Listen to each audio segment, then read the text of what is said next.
There's such a severe lack of good stories in video games nowadays. Most stories are like passable. Like you don't really care if they're that bad.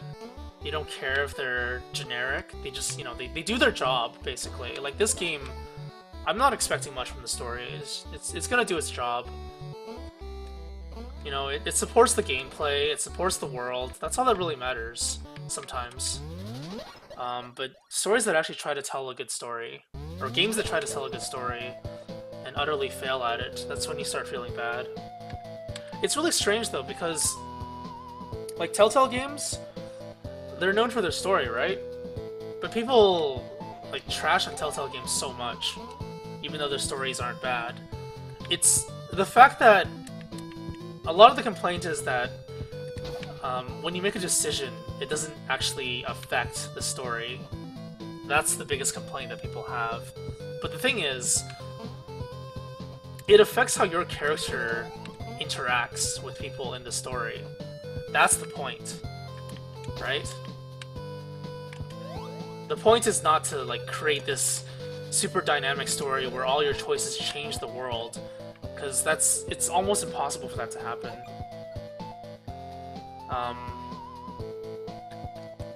Yeah, very few stories, very few games actually do that well enough.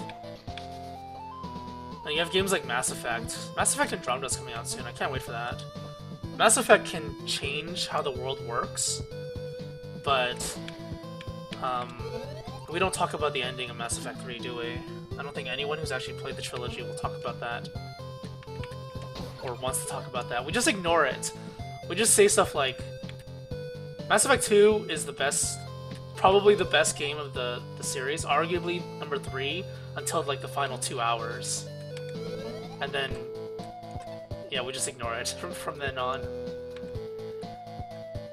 Alright. So I'm gonna try and make my way around here, circle around, and then hopefully I'll be able to make it through. This is gonna be tough.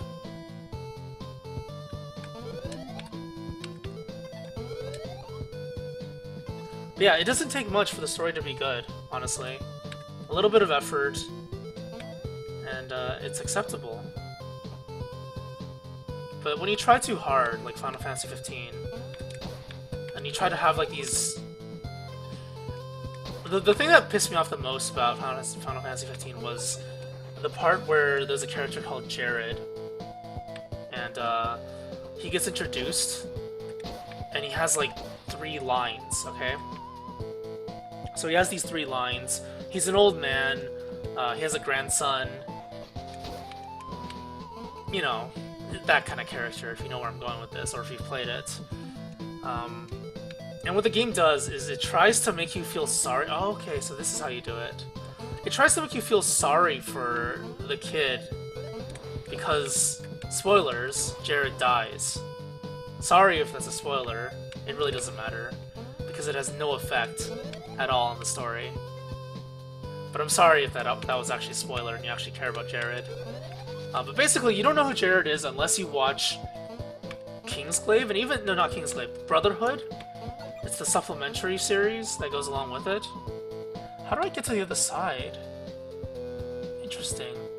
I'm missing something here. That one orb on the other side, I thought I could get to that from this direction, but that's actually incorrect. But yeah, anyway, back to Jared. Like, you're supposed to care about him. He's supposed to be like a retainer to one of the main characters' families, which means that he's probably like close with the family, but you don't get any of that information in the actual game. And the problem is, since you don't get that information in the game, you don't care about the character at all. And even if you had that information, you probably still wouldn't care about the character. And what they did was, they made it so that one of the chapters in the story was basically you avenging this character named Jared that you have no idea about and don't care about at all. But you have to avenge him. Because, you know, that's what you do. That's what Final Fantasy characters do. And I'm dead. It's so stupid. It just completely caught me off guard. I had no idea what they were going for. What else was there? There was another point in the story where a main character leaves momentarily. And, when he comes back, he has a giant scar across his chest. but they never elaborate how he got the scar or why he left. It just happens. And then you get like this bro moment between them.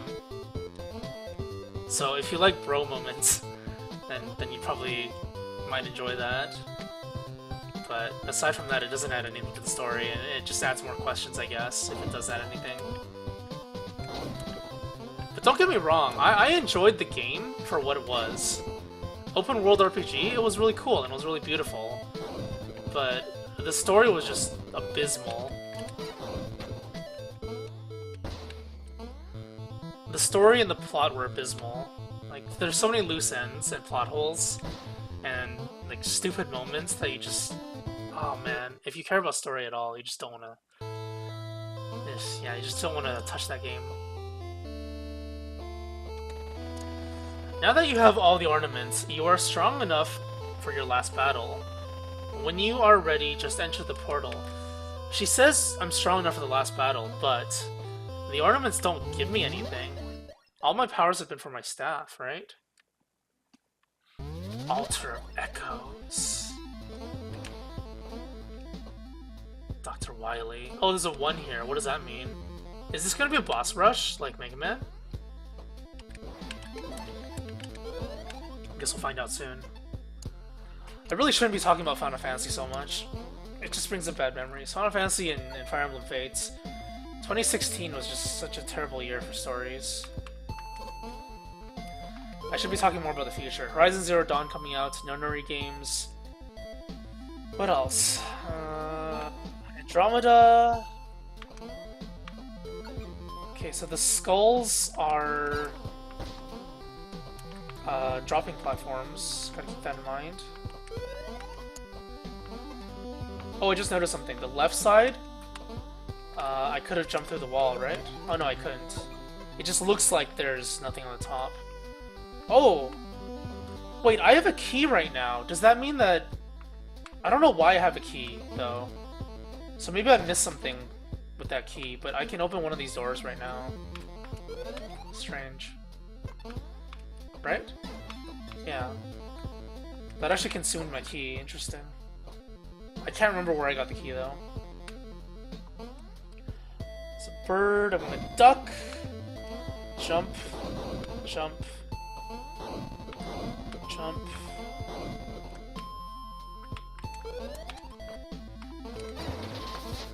Ha! Oh, crap. This is actually really hard. Green block. Blue. Hop. Oh man, how do I do this? Because, yeah, I was pretty sure that would happen. Oh, I had to... Oh, I had to jump on the green block. Oh crap, I have to redo this.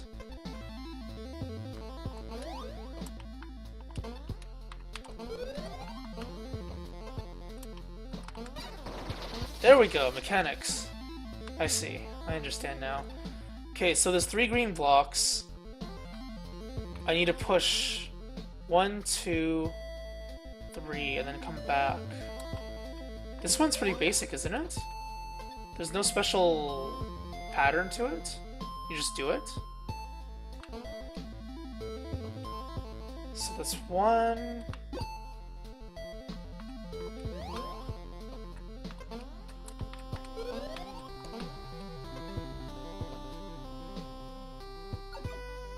That's 2.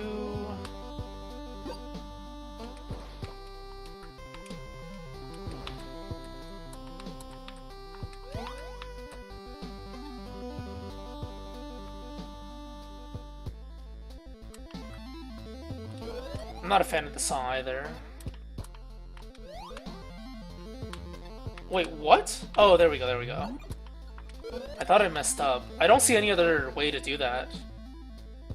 So yeah, if I messed up there for some reason, that would have been really strange. Save point is on the right. Pantheon is on the left. Okay, how do I do this? And what does that number 2 mean? Is it just second part, I guess? Let's see, how do I want to do this?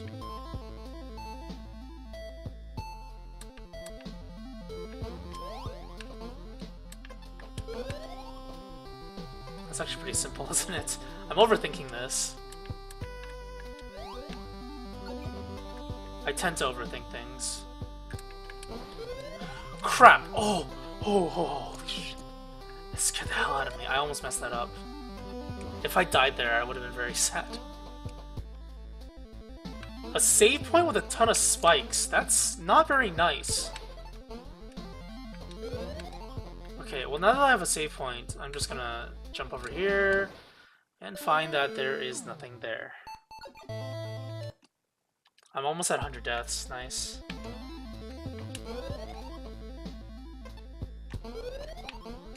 I died a lot on the Beholder boss, didn't I?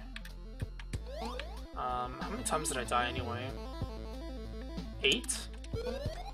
That was by far the most difficult boss yet. But I mean, that's to be expected, considering it's the second to last boss. I'm actually curious if there's an optional boss in this game. So maybe, if you collect enough items, maybe the item that I collected, the one that looks like a boot, it's actually some kind of key. Oh my god, new enemy. Oh, what the? I don't like this enemy. I don't like this enemy. I don't like this enemy. And that actually killed me. Okay. Yeah, I don't like that enemy. I gotta figure out how to kill that thing. Oh my god. So when I jump up, it fires at me, and then I need to jump up again and smack it, I'm pretty sure. That's the strategy. If I fire at it, it dodges away. Oh. Oh, I see. Okay. You know what would have sucked? If you couldn't make it up here with the block alone, and you had to use the bubble, but the bubble killer is on the right side on the wall there, so you would have been stuck and you would have had to you would have had to go around. But they wouldn't do that. That's just really dumb. Because the door's locked, I guess, is the main reason actually.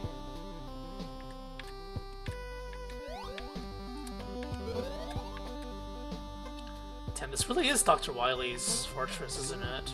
Spikes everywhere. That's what it's known for. Dr. Wily maps have a lot of spikes everywhere. Can I make it? Can I make this jump? Oh yeah, I can make it. Oh yeah, I'm good. Oh crap.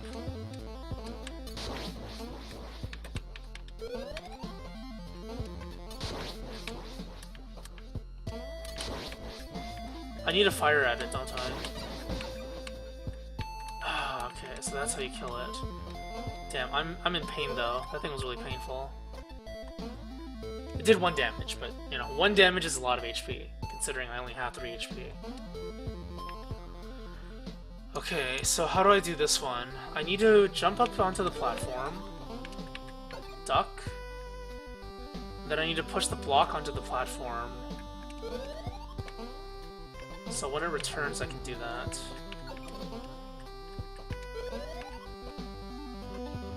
I'll do the pushing first, and I'll check out the left side after.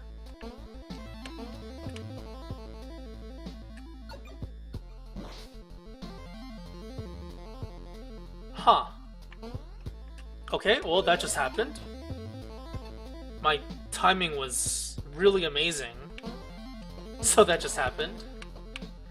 What if I suicide? Okay, I'm not gonna suicide. I'll just have to refresh the map. They should have made it so if this block dies for whatever reason, it comes back. Because this is frustrating game design. Because you have to go back in and out, right? And you don't want your player to be frustrated. It's not even hard, that's the thing. If it's not hard, but it's just tedious, it's not fun. If it's difficult, then it's actually fun, right? Because this is a challenge. This is not a challenge. This is, you messed up, just reset the puzzle and try it again. But there's like no point to actually reset the entire map by going in and out, especially if you have to wait for an auto-scrolling platform, right? So, you know, the mindset, the thought process behind doing that, that's what it is. I'm assuming when the block hits the gray block, it'll fall. There we go. And now I can head back there safely without risking anything.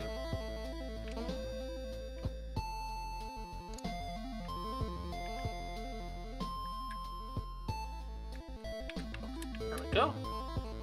Oh crap! Oh, shit.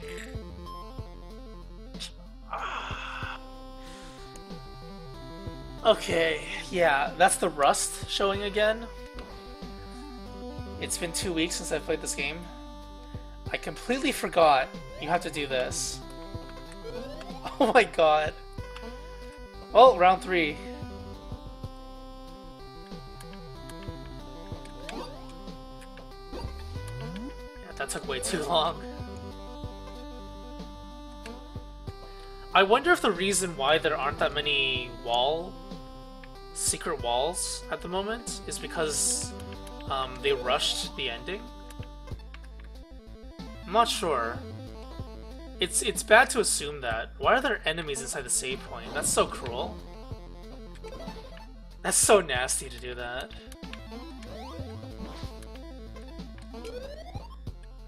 I don't think there's anything to the left. It would be really strange if there were. Enemies inside the save point is so evil.